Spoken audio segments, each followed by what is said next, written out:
राज्यभरामध्ये अवजड वाहतूकदार संघटनांनी ई-चलान या प्रणालीमार्फत होणारे अन्यायकारक दंड आणि विविध मागण्यांकरता संप पुकारलेला आहे। परिवहन मंत्री प्रताप सरनाईक यांनी संप न करण्याचं आवाहन केल्यानंतरही अवजड वाहतूकदार संघटना संपाबाबत ठाम आहेत। त्यामुळे राज्यात अत्यावश्यक सेवेच्या पुरवठ्यावर परिणाम होऊ शकतो। दूध, भाजीपाला, अत्यावश्यक वस्तूंचा तुटवडा जाणवण्याची शक्यता आहे। जड अवजड वाहतूक करणाऱ्या संघटनांच्या मागण्यांबाबत सरकारच्या पातळीवर मंगळवारी मंत्रालयीन पातळीवर तोडगा निघाला नसल्याने मालवाहतूक करणारे वाहन चालक मध्यरात्री 12 वाजल्यापासून बेमुदत संपावर गेले आहेत। प्रवासी वाहतूक संघटना आणि शालेय विद्यार्थी वाहतूक करणाऱ्या संघटनांनी संपातून तुर्तास तरी माघार घेत 2 दिवसांनंतर संपात सहभागी होण्याचा निर्णय घेतला आहे। राज्य परिवहन विभागाने 1 जुलैपासून सुधारित वाहन कररचना लागू केली आहे। त्यामुळे लक्झरी कार, सीएनजी, एलएनजी वरील वाहनं, मालवाहतूक अवजड वाहनं महागली आहेत। यात सीएनजी आणि एलपीजी सह सगळ्या इंधनाच्या गाड्यांवर साधारणपणे 1% कर वाढ झाली आहे।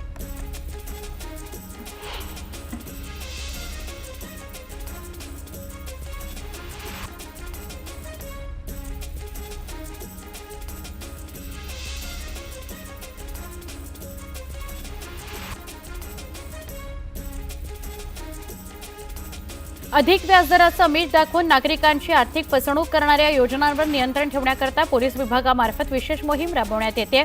मात्र नागरिकांनी अशा प्रकारच्या योजनांना बळी न पडता योग्य ती दक्षता घ्यावी असं आवाहन मुख्यमंत्री देवेंद्र फडणवीस यांनी केलंय। पालघरच्या ग्रामीण भागातील विद्यार्थ्यांना आपला जीव धोक्यात टाकून शिक्षणाकरता शाळेपर्यंत पोहोचावं लागतंय। नदीवर पूल नसल्यानं विक्रमगडच्या म्हसे गावातील विद्यार्थी पावसाळ्यामध्ये नदीतून वाहणाऱ्या धोकादायक अशा प्रवाहातून चक्क टायरमधून रबराच्या ट्यूबवर बसून नदी पार करतायत। अत्यंत हा धक्कादायक प्रकार समोर आला। परशुराम घाटातील धोकादायक ठिकाणी उभारण्यात येणाऱ्या गॅबियन वॉलचं काम पावसामुळे थांबवण्यात आलंय। पावसाळ्यानंतरच या कामाला सुरुवात होणार आहे। त्याकरता या गॅबियन वॉलच्या रचनेमध्ये काही बदल करण्याचे प्रयत्न राष्ट्रीय महामार्ग विभागाकडून केले जात आहेत। मात्र लोखंडी जाळी बसवण्याचं काम सुरूच असून ते अंतिम टप्प्यात आलं आहे। धाराशिवमध्ये पवनचक्की कंपनी विरोधातील शेतकऱ्यांच्या उपोषणाचा आजचा 8वा दिवस। 18 पैकी 9 शेतकऱ्यांची प्रकृती खालावली आहे। आमचा जीव गेल्यावर प्रशासन आमच्या मागण्या मान्य करणार आहे का, असा सवाल शेतकऱ्यांनी उपस्थित केला। अहिल्यानगरमध्ये 108 रुग्णवाहिका चालकांनी जिल्हाधिकारी कार्यालयासमोर कामबंद आंदोलन केलं। राज्यातील रुग्णवाहिका चालकांना समान काम समान वेतन देण्याची मागणी करण्यात आली। नागपूरच्या गोरेवाडा प्राणी संग्रहालयामध्ये आता आफ्रिकन सफारी अनुभवता येणार आहे। FDCM गोरेवाडा झू लिमिटेड आणि NBCC मध्ये करार झालेला आहे। या प्रकल्पांतर्गत प्राणी संग्रहालयातील 63 हेक्टर जागेवर आफ्रिकन सफारी विकसित करण्यात येणार आहे। राज्यात सर्वसमावेशक पीक विमा योजनेमध्ये बदल करून पीक कापणी प्रयोगावर आधारित सुधारित पीक विमा योजना राबवण्यास राज्य शासनाने मान्यता दिली आहे। ज्या पीक विमा कंपन्यांचा दोष सिद्ध होईल त्यांच्यावर कारवाई करून त्यांना ब्लॅकलिस्ट करून शासन यादीतून कायमस्वरूपी वगळण्यात येईल, अशी घोषणा कृषी मंत्री माणिकराव कोकाटे यांनी दिली। राज्यात यावर्षी जानेवारी ते मार्च या कालावधीमध्ये शेतकरी आत्महत्यांची 767 प्रकरणं निदर्शनास आलेली आहेत। त्यातील 373 पात्र प्रकरणांपैकी 327 आत्महत्याग्रस्त शेतकऱ्यांच्या वारसांना आर्थिक मदत देण्यात आली आहे। या 200 प्रकरणं अपात्र ठरली असून 194 प्रकरणांची चौकशी प्रलंबित आहे। विधान परिषदेमध्ये पीक विम्यावरील प्रश्नावर विरोधकांसह सत्ताधारी आमदारांनीही कृषी मंत्री माणिकराव कोकाटे यांना घेरलं। नैसर्गिक आपत्तीमुळे पीकच आलं नाही तर पीक विम्याकरता कापणी कशाची करणार? पीक विम्याकरता पेरणीपासून कापणीपर्यंत ज्या जोखमी होत्या त्या काढून टाकल्या आहेत। याकडे लक्ष वेधत काढून टाकलेल्या 4ही जोखमींचा पुन्हा समावेश करावा, अशी मागणी करण्यात आली। लातूर जिल्ह्यातील लातूर, रेणापूर आणि औसा तालुक्यातील 22 गावांमधून जाणाऱ्या शक्तीपीठ महामार्गाला शेतकऱ्यांनी विरोध केलाय। संयुक्त मोजणी करण्याकरता आलेल्या अधिकाऱ्यांना शेतकऱ्यांच्या रोषाला सामोरं जावं लागतंय। पुण्यातील आंबेगाव तालुक्यातील महाळुंगे पडबळ इथं रस्त्याच्या दुरुस्तीकरता ग्रामस्थांसह विद्यार्थ्यांनी जलसमाधी आंदोलन केलं। यावेळी तहसीलदारांच्या मध्यस्थीनंतर तब्बल 9 तासांनी हे आंदोलन स्थगित करण्यात आलं। नंदुरबारच्या नवापूरमध्ये रस्त्यांची दुरवस्था झाली। याविरोधात स्थानिकांनी खड्ड्यात बसून त्यात बेशर्माचं झाड लावून अनोखं आंदोलन केलं। यावेळी पालिका प्रशासनाविरोधात जोरदार घोषणाबाजी करण्यात आली। महत्त्वाची बातमी, शरद पवारांचा राष्ट्रवादी काँग्रेसचा उपाध्यक्ष डॉक्टर अपूर्व हिरे आज आपल्या शेकडो कार्यकर्त्यांसह भाजपमध्ये प्रवेश करतो आहे।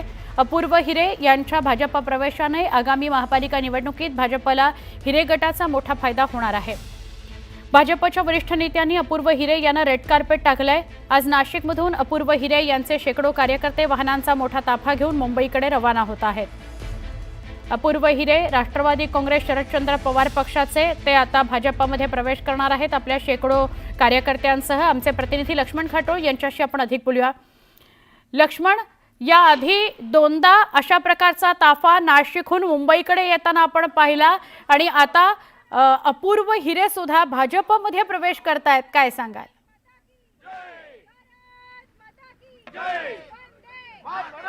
सुवर्ण, आज नाशिकमधून अपूर्व हिरे देखील भाजपच्या वाटेवर होते। गेल्या काही दिवसांपासून ते भाजपत जाणार अशा प्रकारची चर्चा होती आणि अखेर आज त्यांचा भाजप प्रवेश निश्चित झालेला आहे। दुपारी 12 वाजता अपूर्व हिरे यांचा भाजपमध्ये प्रदेश कार्यालयामध्ये पक्षप्रवेश होणार आहे आणि त्यासाठी आता अपूर्व हिरेंकडून नाशिकमधून जोरदार शक्ती प्रदर्शन केलं जातंय। शेकडो वाहनांचा ताफा घेऊन अपूर्व हिरे या सगळ्या कार्यकर्त्यांसोबत आज मुंबईच्या दिशेनं रवाना होत आहे। ही सगळी या कार्यकर्त्यांची दृश्य आहे। खरं तर अपूर्व हिरे यांच्या या प्रवेशामुळे भाजपची एक मोठी ताकद नाशिकमध्ये वाढणार आहे। आगामी स्थानिक स्वराज्य संस्थांच्या ज्या निवडणुका आहेत त्या अनुषंगानं अपूर्व हिरे यांचा भाजप प्रवेश महत्त्वाचा मानला जातो। हे सगळे कार्यकर्ते मुंबईला जात आहे, आपण त्यांच्याशी बोलणार आहोत। तुम्ही देखील मुंबईला जात आहे आणि भाजपमध्ये प्रवेश होतोय। इतके दिवस राष्ट्रवादीसोबत काम केलंय, काय नेमक्या भावना आहे तुमच्या? या महाराष्ट्राचा काय भावना आहे तुमच्या? तुम्ही आता राष्ट्रवादीतून भाजपत चालला, बरोबर?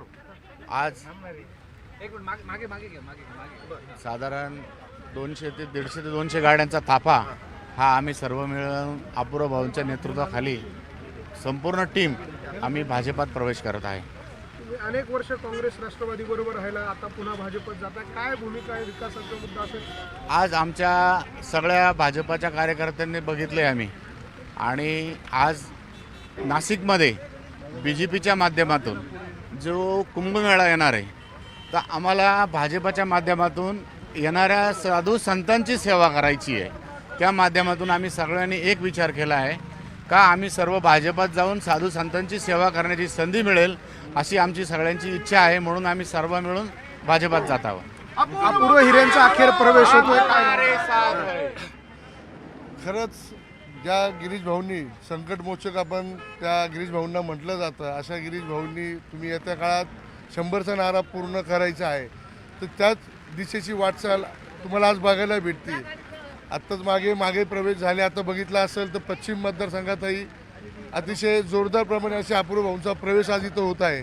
सीमाताई पण आज त्यांच्याबरोबर आहेत, त्याही पुढे गेल्या आहेत। महेश भाऊ असे आम्ही अखंड संपूर्ण नाशिक शहरमय काही नगरसेवक आहेत, त्यांच्याबरोबर काही जिल्हा परिषद सदस्य आहे, असे सगळे घेऊन आम्ही आता प्रवेशाला चाललो आहे। आपण बघतोय सुवर्ण, अशा पद्धतीनं हे कार्यकर्ते जात आहे। माझ्या मागच्या बाजूला जर आपण दृश्य बघितली तर शेकडो वाहनांचा ताफा जो आहे तो या बाजूला लागलेला आहे, तो देखील आपण दृश्यांमध्ये बघू शकतो। हा सगळा परिसर जर आपण बघितला तर आपण इकडे बघू शकतो दृश्यांमध्ये की अशा पद्धतीनं वाहनांचा ताफा या ठिकाणी लागल्याचं आपल्याला पाहायला मिळतोय। मोठी गर्दी जी आहे या कार्यकर्त्यांची आहे, जवळपास 200हून अधिक वाहनं आणि हा सगळा गाड्या घेऊन हे कार्यकर्ते आज मुंबईच्या दिशेनं रवाना होत आहे। जोरदार शक्ती प्रदर्शन अपूर्व हिरे यांच्याकडनं केलं जात आहे आणि त्यासाठीचं हे सगळं दृश्य आपण नाशिकमधून बघतोय।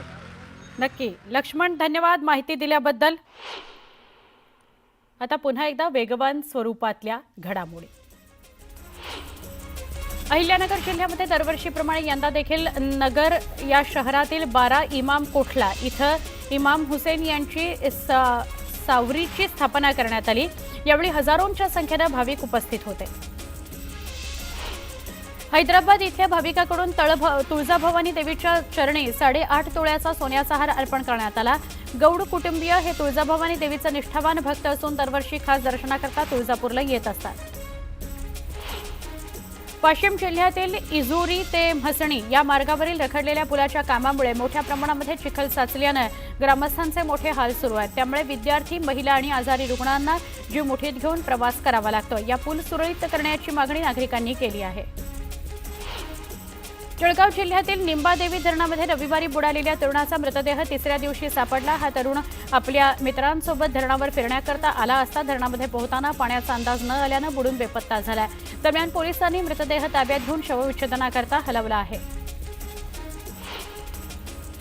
आषाढी यात्रेच्या सोहळ्याकरता माऊलींच्या पालखीसह तुकोबा महाराजांच्या पालखीचं आषाढ शुद्ध नवमी दिवशी वाखरी पालखी तळावर आगमन होणार आहे. यावेळी पालख्यांच्या स्वागताकरता पालखी तळ सज्ज झालेला आहे.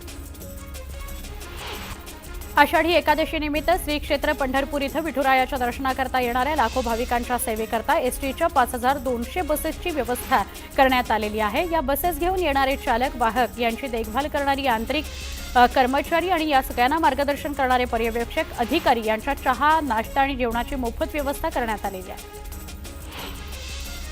शिवसेना प्रमुख बाळासाहेब ठाकरे स्मारकाबाबतच्या धोरणात्मक निर्णयाला आव्हान देण्याचं वैध कारण आढळलं नसल्याचं नमूद करून उच्च न्यायालयानं मंगळवारी सरकारच्या निर्णयात हस्तक्षेपाला नकार दिलेला आहे. तसंच निर्णयाला आव्हान देणाऱ्या 2017 पासून प्रलंबित असलेल्या विविध याचिका फेटाळून लावण्यात आलेल्या आहेत. न्यायालयाच्या या निर्णयामुळे स्मारकाचा मार्ग मोकळा झालेला आहे.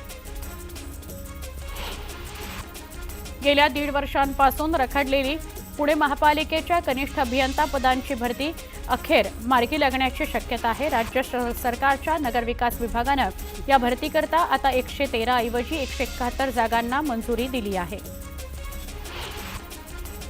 कल्याणमध्ये शेअर रिक्षांचे नवे दर लागू करण्यात आले. उपप्रादेशिक परिवहन कार्यालयाकडून भाडेवाढीची यादी मंजूर करण्यात आली आहे. आशिया खंडातील सगळ्यात चांगला लॉजिस्टिक हब निर्माण करण्याची क्षमता भिवंडी शहर परिसरामध्ये आहे. तो विकसित करण्याकरता उच्चस्तरीय समिती स्थापन करण्याची घोषणा उद्योगमंत्री उदय सामंत यांनी मंगळवारी विधानसभेमध्ये केली आहे. मुंबई उच्च न्यायालयानं मुठा नदीच्या पूररेषेपासून 100 मीटर अंतरात कोणतंही बांधकाम करण्यास बंदी घालण्याची मागणी करणारी याचिका फेटाळत लावली आहे. यावरील निर्णय तज्ज्ञ समितीवर सोडलेला आहे. समितीनं 2 महिन्याच्या आत त्यांचा अहवाल राज्य सरकारला सादर करायचा आहे. त्यानंतर पुढील 2 महिन्यांमध्ये सरकारनं निर्णय घेऊन पुढील कार्यवाही करावी असे निर्देश न्यायालयानं दिले आहेत. पुणे जिल्हा परिषद आणि पंचायत समितीच्या प्रभाग रचनेचा प्रारूप आराखडा करावा अशा सूचना जिल्हा प्रशासनाकडून तहसीलदारांना देण्यात आल्या आहेत. याबाबतचे आदेश जिल्हा प्रशासनाकडून काढण्यात आले आहेत. प्रभागाचा प्रारूप आराखडा 14 जुलैपर्यंत जिल्हा प्रशासनाला सादर केला जाणार आहे. पुण्यामध्ये मे महिन्याच्या घरांच्या खरेदी विक्रीचे 11,930 व्यवहार झाले आहेत. घरांच्या एकूण विक्रीमध्ये 50 लाख रुपयांपर्यंत किंमत असलेल्या घरांचं प्रमाण जवळपास निम्म आहे. त्यामुळे पुणेकरांची परवडणाऱ्या घरांना पसंती मिळत असल्याचं चित्र आहे.